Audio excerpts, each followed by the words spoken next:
Welcome friends to another r/ProRevenge video. Today we've got a crazy story of revenge against somebody that stole $50,000. But first, make sure to hit those like and subscribe buttons down below so you never miss any of my daily videos. That said, our first story is, I found the man that stole $48,982 from me. About 6 years ago, just a year after I graduated from uni, I was scammed in one of the worst ways imaginable. My boyfriend, now ex at the time, was the only partner I'd had for a while, pretty much all of my uni days. Because when you're going to college in a big city after living in a small town, you can easily latch onto the first and easiest connections you make. And that's exactly what I did. I was completely devoted to him for the 4 years that our relationship lasted, and he absolutely wasn't. This may seem irrelevant to my actual revenge story, but it helps to understand why and how I could have been so gullible in the actual theft.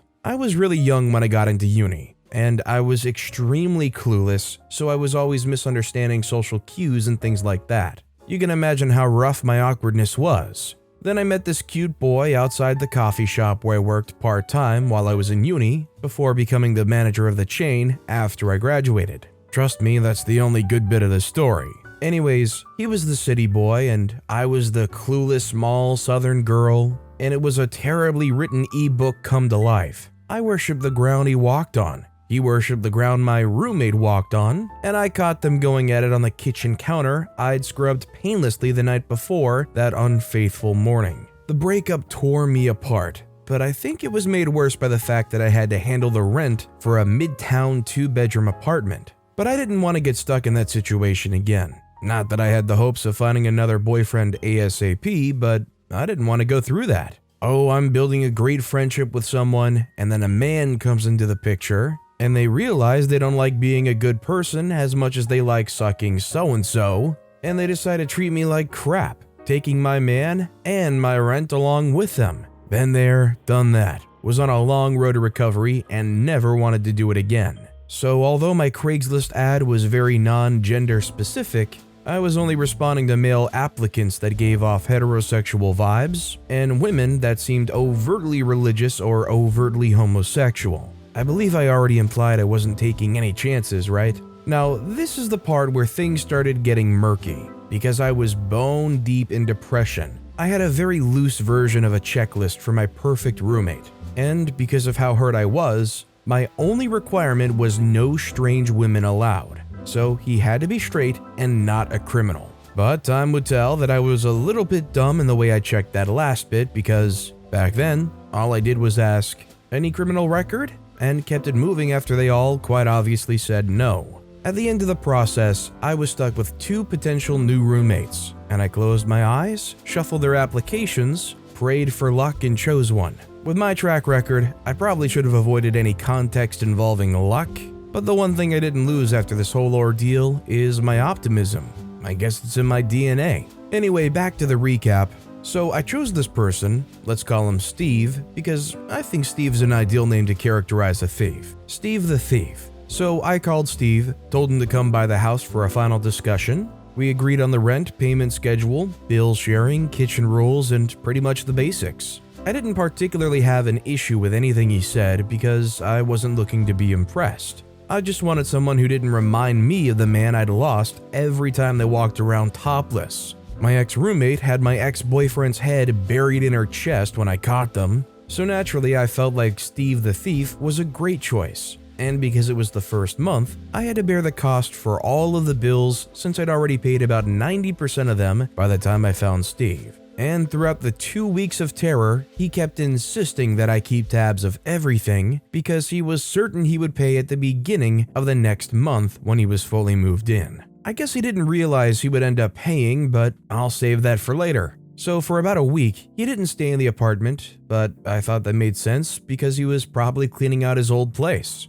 Then he showed up the weekend after our agreement, and he came with tons and tons of packing boxes. In my wondering about how much stuff he had, I didn't pay much attention to anything else about the boxes for a while. Then everything started going downhill after a week of Steve moving into my apartment. I call that week the peak of my rebound season because I'd had the most meaningless one-night stands after my breakup. But on a hunt to be less lonely this time, I just wanted someone, or more accurately, a few people, to make me forget. But I'd slowed down the train when my new roommate moved in, out of courtesy of course. However, by the time he moved in with the tons of boxes, I picked up where I left off and skyrocketed into sexual indulgence. I had one-night stands every other night, and there were some repeat features in the mornings and afternoons. 2 separate events but the same person. And I was getting to the point that I was detaching emotions from sex. But the downside is my haze of sadness was weakening, and I was starting to see things a bit clearer.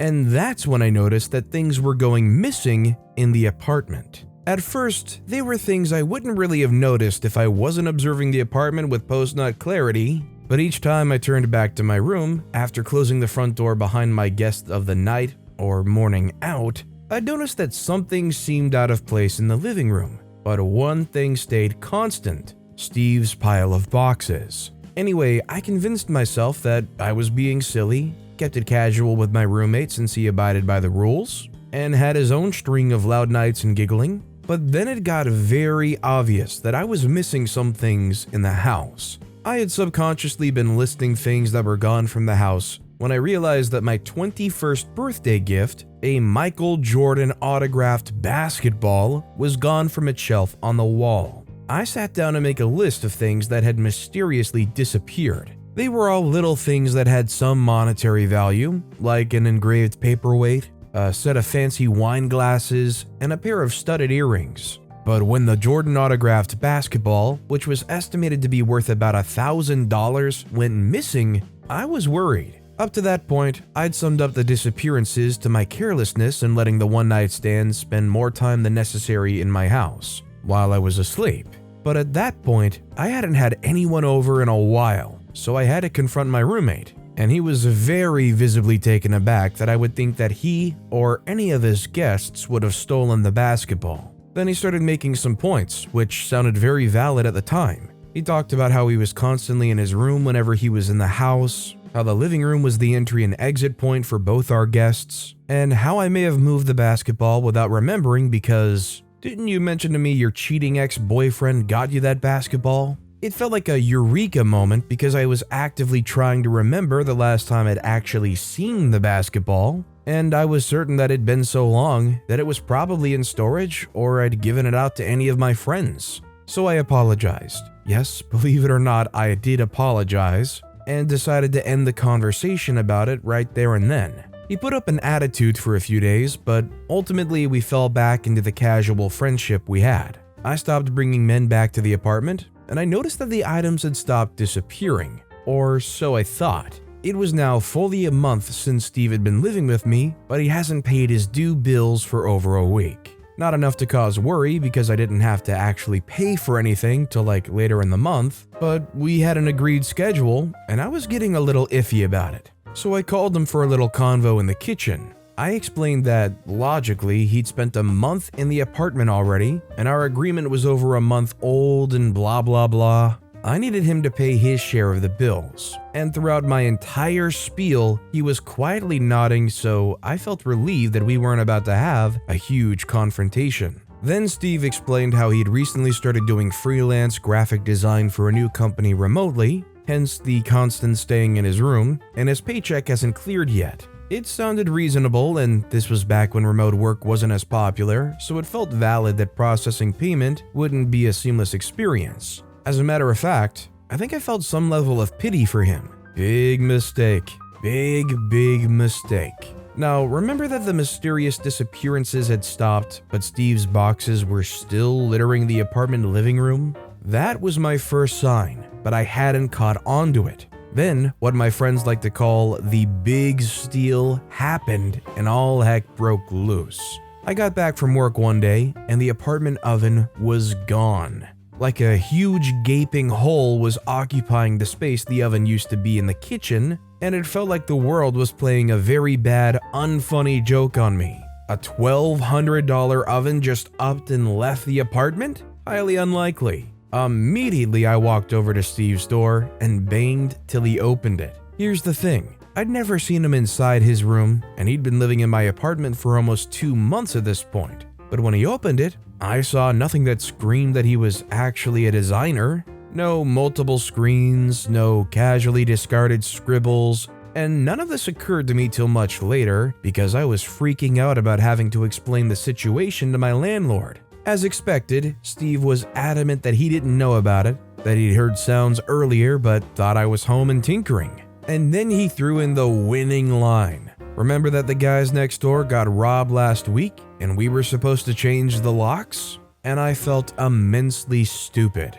There was no way Steve would have stolen the oven and remained in the apartment cool as a cucumber. Well, I was only right about one part of that. There was no way Steve was going to remain in the apartment. I ended up paying my landlord $2,000 for the price of a new oven and cost of installation plus wiring. It was a very bad week, but I didn't know how much worse it was going to get. The oven theft occurred on Monday, and when I was going to the apartment door on Friday, it was with the full intention of kicking up my feet with several glasses of wine. But I ended up at the police station that night. The apartment had been emptied out completely. My television, the kitchen appliances, everything down to my straightener was gone. The only things left behind were my documents and some of Steve's boxes. I have experienced grief and loss since this incident, but I promise very little comes close to the extent of helplessness I felt that evening.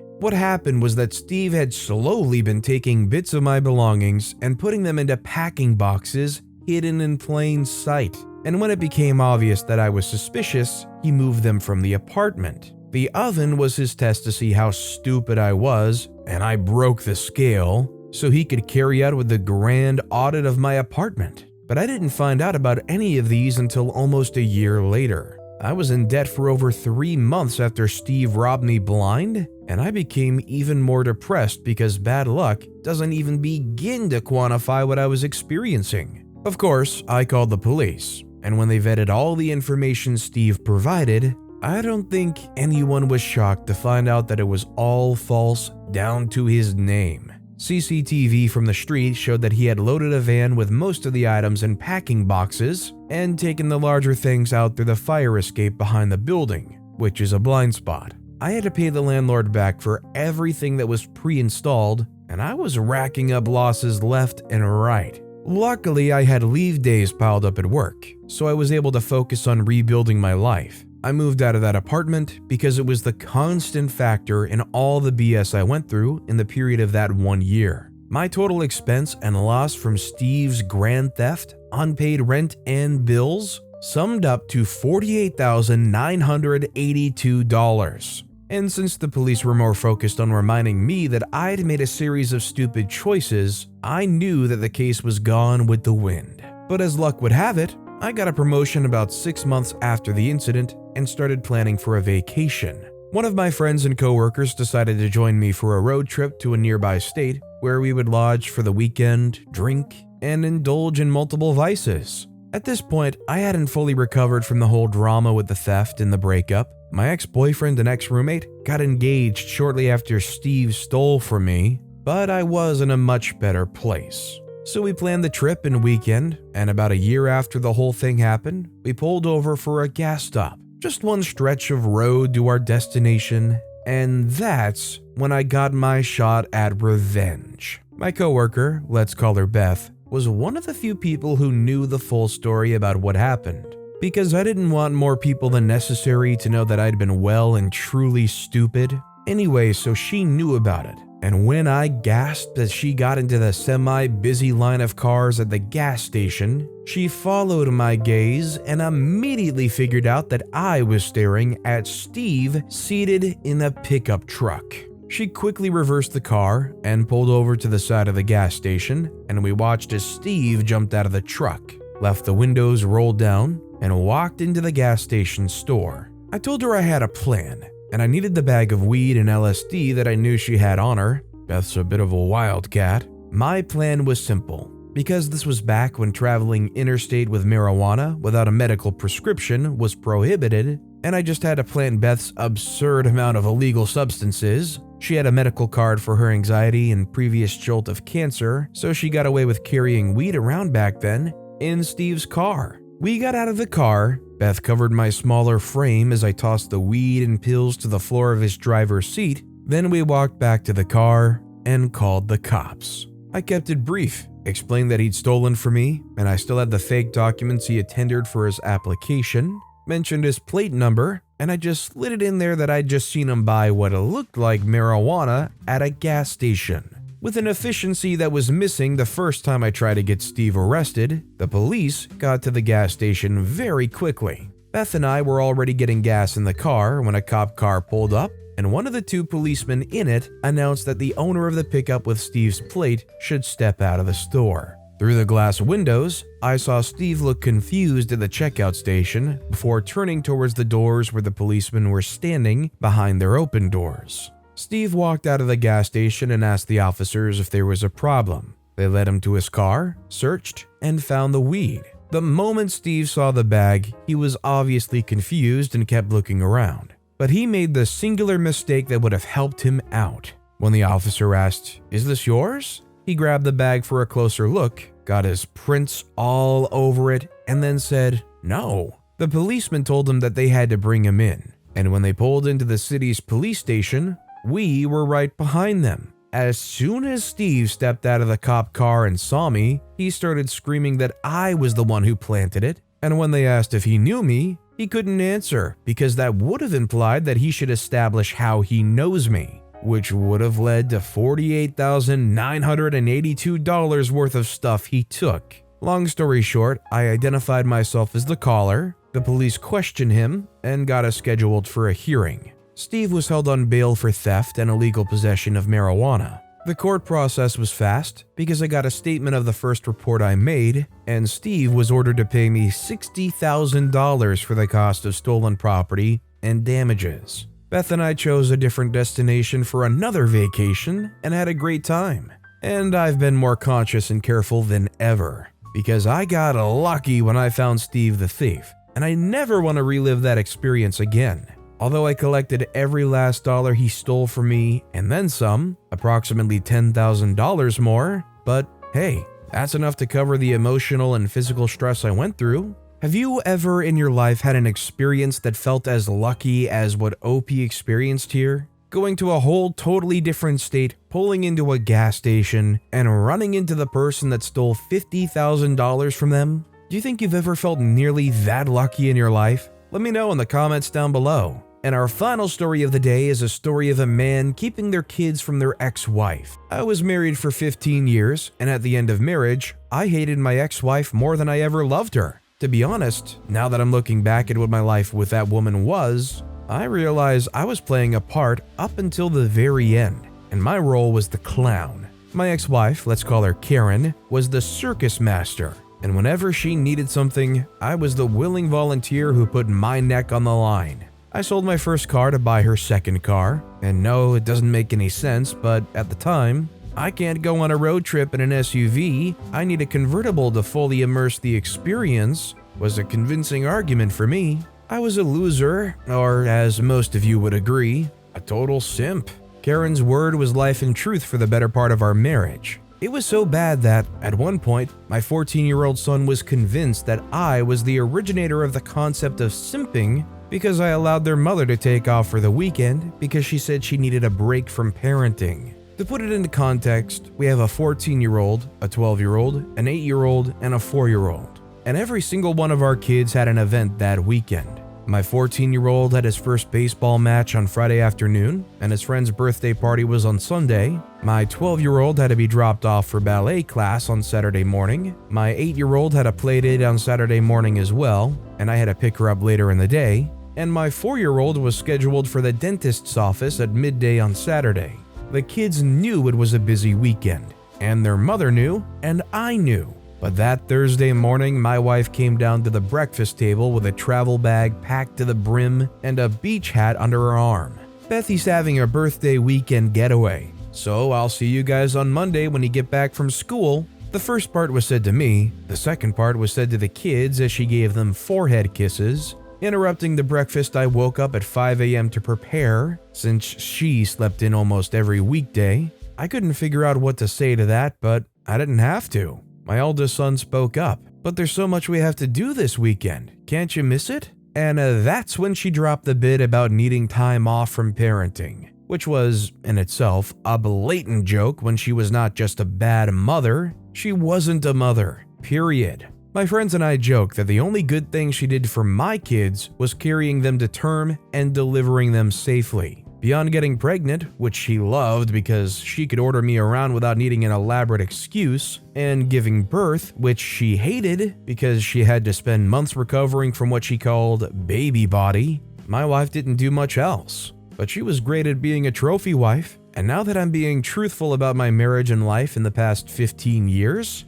I know that was the reason why I married her. It was the reason why I gave her my annual salary bonus. I work in tech as senior management, so you can imagine how many zeros were in that wire transfer, so she could get a BBL and recuperate in Hawaii. My ex-wife was beautiful, and that's all there was to her. But for 15 years, it was all I needed to make the marriage work. She looked good in the family photos, and she looked good at my company dinners, and she put my handle in her Instagram bio as husband, so I was convinced that she just didn't have maternal instincts or the ability to be romantically expressive, and I filled her shoes anywhere and everywhere I could. But the thing with that is she prefers stilettos to slippers, and I'm using that as an analogy for everything imaginable. When she was pregnant with our third child, she couldn't stop craving mangoes, which is a slippers type of thing, right? But she wanted the mangoes specifically from a farmer's market 3 states away, hence the stilettos. And I didn't mind. In fact, I never noticed or had any attention drawn to it until the breakfast event. As the door closed behind her that morning, my eldest son said to me that I was the biggest simp he had ever known, without mincing words, of course, and I just laughed it off. I was stuck in my clown season, as I now refer to it, and it took a lot to convince me that I had a huge red nose on my face before I faced reality truly. And it took the threat of losing my children, the only real thing in that marriage, for me to see that I was wasting my life away. But before I get to the juicy part of my revenge on the worst person I've ever had the unfortunate luck of meeting, I need to explain how stupid I was so you guys can understand how satisfying it was to find common sense once again. And no, juggling that crazy weekend wasn't my undoing. In fact, for a long time, it was the primary argument she used whenever I tried to get her to do anything. I can't skip my spa day to take the kids to the park. I can't make dinner. I can't attend the recital, but I'm sure you can handle it. Remember that weekend in July and how everything was perfect? And I would just nod and turn into a human octopus. The only bright side of overworking myself as a parent was the fact that my children love me. Maybe the universe pities me in the stupidest decisions of my life, marrying Karen, but I'm truly blessed with the smartest, amazing, beautiful children. Despite the worse than imaginable mother figure they have, my children are empathetic and kind and a constant reminder that I've done something right in raising them. The person I did it with? Absolutely regrettable. Have you ever met someone and wondered why everything seems to fall into place so easily? Well, you shouldn't trust them. I did, and it was the worst mistake I ever made. I met my ex-wife just as I left the optometrist's office with my brand new glasses. 20/20 vision, right? But I couldn't see the disaster right in front of me until it was almost too late. I wish I could say that I saw the signs, but it's taken long nights of drinking with my friends, expensive therapy sessions, and a ton of introspection to admit that I let so many things pass without noticing them, much less addressing things that were so terribly wrong with my marriage. Towards the end of my marriage with Karen, the red flags got larger, more crimson, and I was more oblivious than I should have been with 4 children looking up to me to shield them from the world and their mother. In one particularly sobering event, my wife left my children alone at home and went for an office mixer at the publishing company where she works as an office assistant because a big shot from the company was rumored to be arriving from out of town, and she wanted to be photographed at the event. And where was I? At the hospital with my mother, who had just come out of hip replacement surgery. I raised my voice at my wife for the first time in our marriage the next morning. And even then, I wasn't addressing the actual issue. Rather than rip her a new one for leaving the children, I kept repeating, Why didn't you call me to come home and pick them up? I was willing to leave my mother in the hospital, go on a 1-hour trip home, get the kids ready for an uncomfortable night in the hospital waiting room, and drive another hour to the hospital just for my wife to get her shot in the photo album for a welcome party. I wanted to be the one responsible for everything she couldn't do for my kids. Like babysitters aren't an option. Like my then 12-year-old son wasn't old enough to get his siblings into a waiting cab. I didn't consider any other options, and even in my anger, I was offering myself as a first alternative. My therapist says I wanted her to need me, but I think it was more about needing her to need me.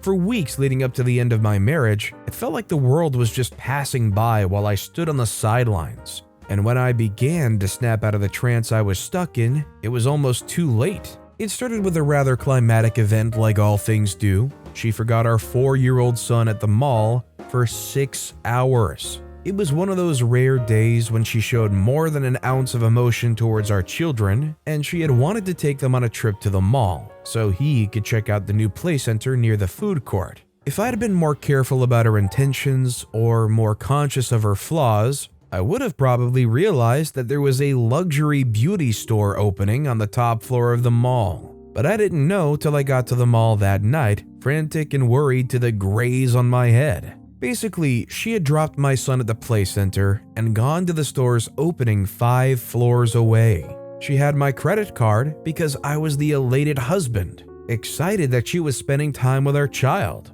And instead, she had spent about $5,000 on heaven knows what. Apparently, she saw one of her friends at the opening, and they spent the next few hours touring the mall before heading out for a drink, completely forgetting that she had a child in the building. When she got home at 6 p.m., her arms were loaded with bags, but empty of our son. And she didn't realize it until our other children asked about their brother. My eldest daughter's shout of, "Where is he?" was what had me storming down the stairs. I found my ex-wife and 3 of our children standing and staring at each other in the living room, and all my mental alarms went off. That was it. There was no coming back from that. I knew it, she knew it, and our kids knew it. Wasting no time at all, I asked about the last place she saw him, where she went, and a million other questions that raced against my heart as I thought about what I did wrong to have deserved a life like that with a wife like that. When I heard her say she left the mall with a friend she saw at the opening, my subconscious mind did a recap of the past 15 years,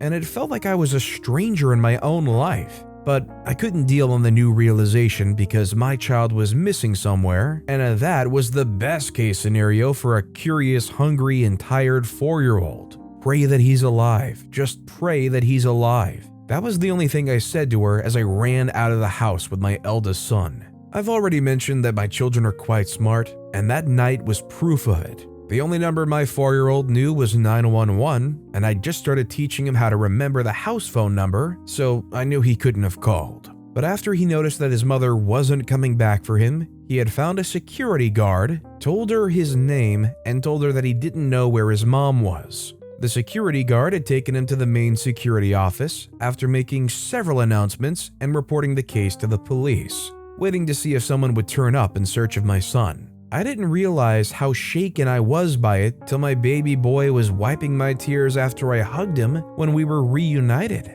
That night, after tucking my kids in, I called my lawyer and told him I wanted to file for a divorce. And that was the beginning of a new series of unfortunate events. But I was more aware of what was going on. Everything that Karen was doing, I was able to see it before she did, and I fought back twice as hard. She didn't know what was going on, and I took advantage of that to the max. Karen wanted to pull the strings, and I had snapped them in half. When she got the divorce papers, she was visibly confused because we were still living in the same house, and life had continued as if nothing changed. But something had happened, and I was never going back into that mindset where everything she did was perfect. I wanted our divorce to be a very simple split, because I didn't want to give our children any additional trauma to the years of neglect they had to suffer from their mother. But Karen wouldn't go out with a bang. My lawyer drew up a simple plan for shared custody and spousal payment. But Karen found a lawyer who I'm pretty sure she slept with because she didn't have the finances to cover an average lawyer's fees,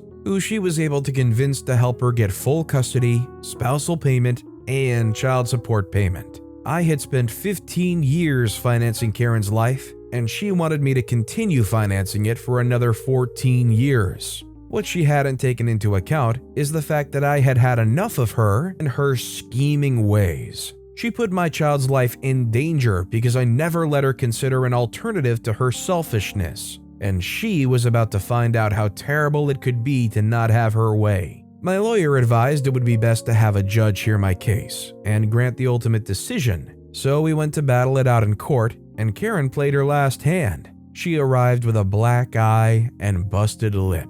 In all the years I'd known her, I could maybe agree that she was selfish and mischievous, but to the point of self-harm to satisfy her greed? Probably not. Goes to show you how little you can know about someone you live with. Anyway, my lawyer saw her appearance and knew that the case was as good as gone, because my kids were unable to testify in court. And given that her account of me being violent with her would play into an argument of manipulation, and I let him and Karen believe that I'd lost and given up. She only knew me as her doormat, so I guess she didn't expect anything else. But 2 weeks after the first child support and spousal payment I made to Karen, my 14-year-old and I came up with a plan that changed my future, and possibly the nature of my criminal record. He'd been texting me with updates about their living situation since I had to leave the house after the divorce was settled. And to say it got worse would be an understatement. My son was taking up full responsibility for himself and his siblings, while Karen reminded them at every possible chance that she was a good person and I was never going to come for them. So it's safe to say that 2 months later, when she came home to an empty house with no children and none of the property documents, she was very surprised.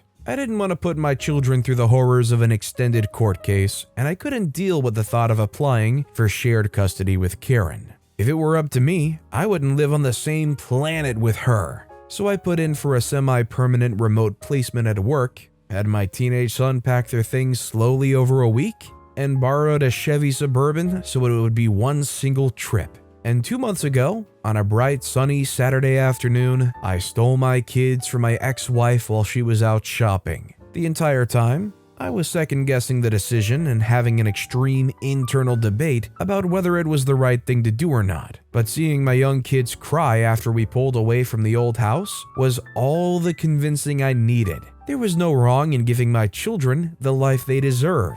I was tired of doing things based on the convenience and comfort of my ex-wife, so I stole my kids with a well-detailed plan. I carefully highlighted the loopholes in my wife's initial testimony, aka lie, to provide my lawyer with accurate information for a defense, and I reported a new case of neglect to law enforcement. Shout out to my eldest son for the brilliant act he put up to the police. Not that he lied outrightly, but he may have embellished the truth when he told the cops that his mother left a pot on fire, he had made a lunch for his siblings, and left the door open while they ran out to meet me in the car, and left his baby brother in the bathtub, more like a toy left behind after the toddler's morning bath, before heading out for drinks with a friend. We had the perfect story. We found a new judge, and we got her to listen. My story tallied with the kids. The security guard at the mall was willing to help me get CCTV footage, plus a witness account, and my friends were able to submit eyewitness accounts. All of these, plus the fact that my kids reported their neglect several hours before she called the police station searching for them, made for a very convincing case, and I got full custody.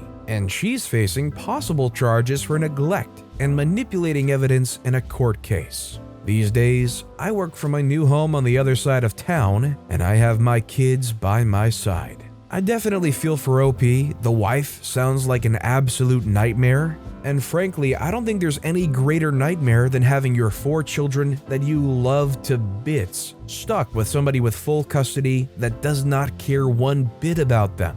I think one thing's for certain about OP here. They were going to go at bat to get their kids back and give their kids the life they deserve, one way or another, and ultimately they pulled it off. But with that being said, that's all the time we have for today. Now, if you want to see another revenge story that was even more insane than the ones in this video, click on that left video. Or, if you missed my latest video, click on the right. But with that said, I'll see you all next time with some more stories.